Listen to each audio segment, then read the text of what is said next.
2023 YKS'nin son ve en heyecanlı bölümüne gelmiş bulunmaktayız. Tercih dönemindeyiz. Tercih döneminden önce 2023 YKS'nin sonuçları ile ilgili bir analiz yapmak istiyorum. Bu sene özellikle depremden dolayı ikinci dönemin AYT konularının olmamasından dolayı bazı konu kısıtlamasından dolayı hepimizin beklediği ve birçok öğrencinin beklediği yığılma olur mu olmaz mı sorusu kafalarımıza soru işaretiydi. Özellikle sayısalda bu sene yığılmalar oldu. Bu da şunun sonucunda oldu. Çok çalışan ve çok çalışan öğrenci bir şekilde sıyrıldı. Ama orta derecede çalışan ve az çalışan öğrencilerse herkesin yapabileceği soru tarzları olduğundan dolayı, konu sıralaması dar olduğundan dolayı özellikle sayısalda 200 bin, 300 bin ve 400 binlerde bir yığılma ortaya çıktı. Bu yığılma şöyle açıklayabiliriz. TYT'de 80 soru yapan, özellikle 80 net yapan bir öğrenci, AYT'de 40 net yapan bir öğrenci, örneğin 60 bin sıralama beklerken şu anda 105 bin, 110 binlerde bir sıralamayla karşılaştı. Net sayısını korudu ama sıralamayı korunamadı. Bu da yığılmanın getirdiği bir sonuçtan dolayı kaynaklanıyor. Yığılma şu şekilde açıklayabiliriz. Yığılma aynı puan dilimlerinde bütün çok öğrencinin o puan diliminde bulunmasıdır. Örneğin 305 puanda yüzden fazla bir öğrencinin o puanı almasından dolayı yığılmalar oluyor. Şu anda sayısalda özellikle 0.1 puan diliminden bile 1500 kişilik bir yığılmadan bahsediyoruz. Yani 0.1 bir puan diliminin bir öğrenciden fazla almak 1500 kişiyi geçmek anlamına geliyor. Tercih dönemine geldiğimizde ise her öğrencinin 24 tercih hakkı vardır. Bu 24 tercih yaparken öğrenci sıralamasına, biz tercihlerde özellikle puandan ziyade sıralamaya bakıyoruz. Sıralama, çünkü tercihlerde sıralama önemli. Örneğin tıpa gidebilmek için 50 bin sıralama gerekiyor. Diş hekimliği için 80 bin, hukuk için 100 bin, rehberlik için, öğretmenlik için 300 bin sıralama gerekiyor. Mimarlık için 250 bin sıralama gerekiyor. Bu sıralamayı yakalamıyor öğrenci, tercih yapamıyor. Yığılmanın da ortaya çıkardığı en büyük sıkıntı bu. İstediği puan dilimini almış ama istediği sıralamayı alamadığından dolayı birçok bölüme tercih yapamıyor. Bu da yığılmanın getirdiği en büyük olumsuzluktan kaynaklanıyor. Her öğrenci 24 tane tercih hakkı var. Bu 24 tercihi biz yaparken, özellikle ben tercih yaparken 4 bölüme ayırıyorum. İlk bölüm 4-5 tercihten oluşuyor. Öğrencinin istediği ama gelme ihtimali düşük olan bölümlerdir bunlar. İkinci bölüm ise öğrencinin biraz puan diliminin üzerinde 20 bin, 30 bin farkla biz eksi 30 bin veya artı 30 bini belirleyip öğrencinin tercihlerini yapıyoruz özellikle. Bu ikinci bölümdeki tercihleri 20 bin, 30 bin üzerine ekleyerek tercih yapıyoruz. Gelme ihtimali düşük olsa bile yine de gelebilir düşüncesiyle hareket ediyoruz.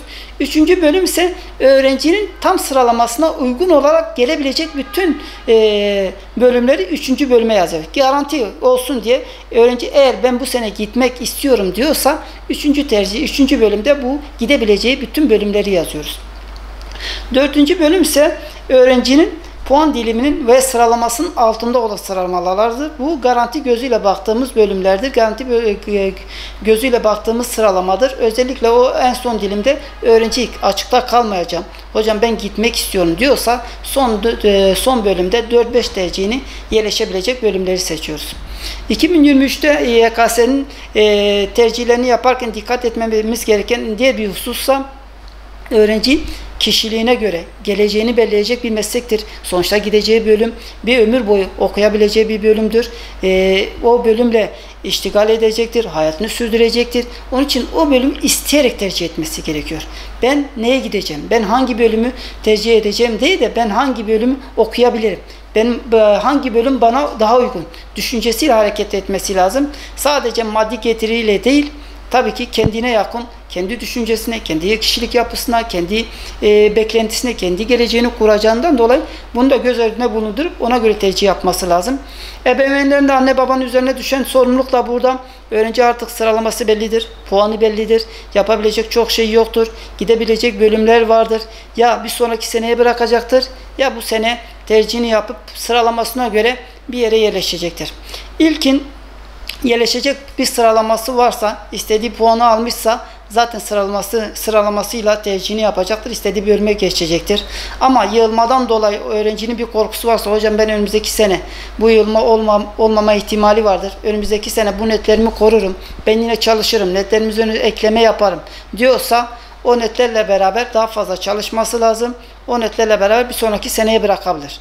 Ama öğrenci kendine emin değilse, çalışmayacaksa bu sene tercihlerini bitirip ona göre kafası rahat bir şekilde tercihlerini yapması lazım. 2003 YKS'de başarısız olmak demek hayatın sonu değildir.